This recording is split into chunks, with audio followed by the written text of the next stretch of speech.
చూస్తే Tollywood young hero Raj Tarun పై అతని ప్రేయసి లావణ్య సంచలన ఆరోపణలు చేసింది. తనను పెళ్లి చేసుకుంటానని నమ్మించి ఆ తర్వాత వదిలేసి వెళ్లిపోయాడని ఆరోపిస్తోంది. రాజ్ తరుణ్ తనకు దూరం అవ్వడానికి కారణం సినీ నటి మాన్వి మల్హోత్రా అని ఆరోపించింది. మాన్వి మల్హోత్రాతో పాటు ఆమె సోదరుడిపైన నార్సింగి పోలీస్ స్టేషన్లో లావణ్య ఫిర్యాదు చేసింది. రాజ్ తరుణ్ ను వదిలేయకపోతే చంపేసి డెడ్ బాడీ కూడా మాయం చేస్తామని బెదిరిస్తున్నారని కంప్లైంట్ లెటర్లో లావణ్య ప్రస్తావించింది. హీరో రాజ్ తరుణ్ పై లావణ్య ఫిర్యాదు చేసిందని చెప్పారు నార్సింగ్ ఇన్స్పెక్టర్ హరికృష్ణ. ఈ కంప్లైంట్ పై దర్యాప్తు చేస్తున్నామన్నారు. సాక్ష్యాలు సేకరించాక చట్టపరమైన చర్యలు తీసుకుంటామన్నారు. మరోవైపు లావణ్యపై తమకు ఎలాంటి కంప్లైంట్ ఇంతవరకు రాలేదన్నారు.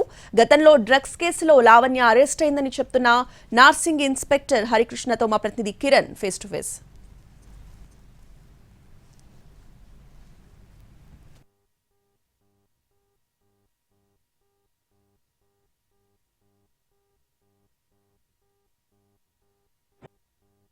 హీరో రాజ్ తరుణ్ ప్రస్తుతం అయితే కేసులో అనేక మలుపులు తిరుగుతోంది. రాజ్ తరుణ్ పైన కూడా యువతి లావణ్య ప్రస్తుతం నార్సింగ్ పోలీస్ స్టేషన్ లో ఫిర్యాదు చేసింది. అయితే పోలీసులు ఈ కేసు నమోదు చేసుకుని దర్యాప్తు చేస్తున్నారు. ప్రస్తుతం మనతో పాటు మాట్లాడేందుకు నార్సింగ్ సిఐ హరికృష్ణ గారు మనతో మాట్లాడదాం.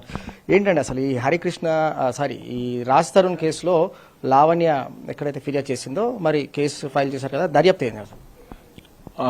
ఈ లావణ్య అనే ఉమెన్ మా దగ్గర ఒక పిటిషన్ ఇవ్వడం జరిగింది. రాజ్ తరుణ్ అనే వ్యక్తితో దాదాపు 10 years అబో రిలేషన్లో ఉన్నట్టుగా.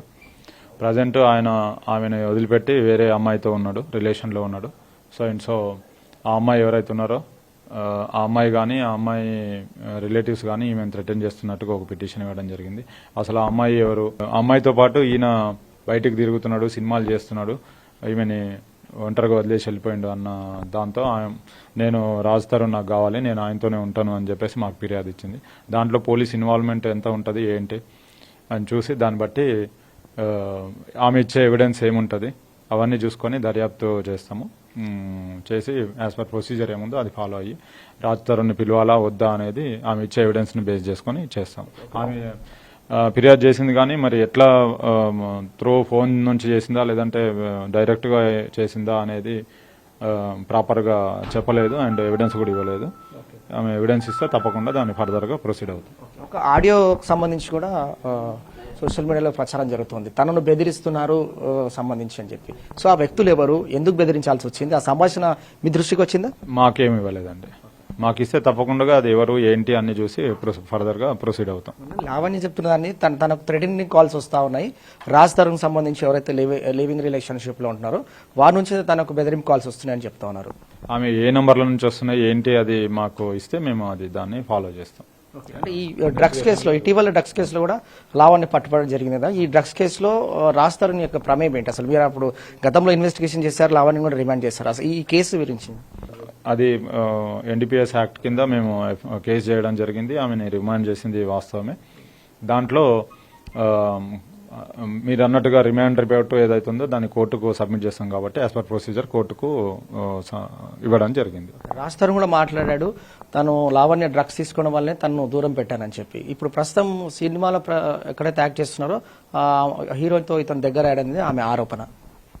అది మాకు రిలేటెడ్ కాదండి. ఆయన సినిమాల్లో ఉన్నాడా లేదంటే ఇంకా ఎవరితో రిలేషన్ ఉన్నాడా అనేది మాకు రిలేటెడ్ కాదు. మాకు ఒకటే రిలేటెడ్ ఈమె చేసిన allegations whether it is true or not అనేది మేము చేయాల్సిన ఇన్వెస్టిగేషన్ అంతే. రాజ్ తరుణ్ మరి ఎప్పుడు పిలిపిస్తున్నారు పోలీస్ స్టేషన్ కి? కేసు కూడా ఇన్వెస్టిగేషన్ లో అది ఏమి ఎవిడెన్స్ ఉంది, ఆయనకు అగెనెస్ట్ గా ఏమైనా ఎవిడెన్స్ ఉందా లేదా చూసుకొని ఫర్దర్ గా ప్రొసీడ్ అవుతాం అంతే. సో మొత్తంగా కేసు నమోదు చేసుకుని పోలీసులు దర్యాప్తు కొనసాగిస్తున్నామని చెప్తున్నారు. ఎందుకంటే లావణ్య ఇచ్చిన ఫిర్యాదు మేరకు ఎవిడెన్స్ ఆఫ్ కలెక్షన్ కూడా చేయాల్సి ఉంటుంది. కలెక్ట్ చేసిన తర్వాత రాజ్ తరుణ్ పిలిపించి విచారించి చట్టపరమైన చర్యలు తీసుకుంటామని నార్సింగ్ సి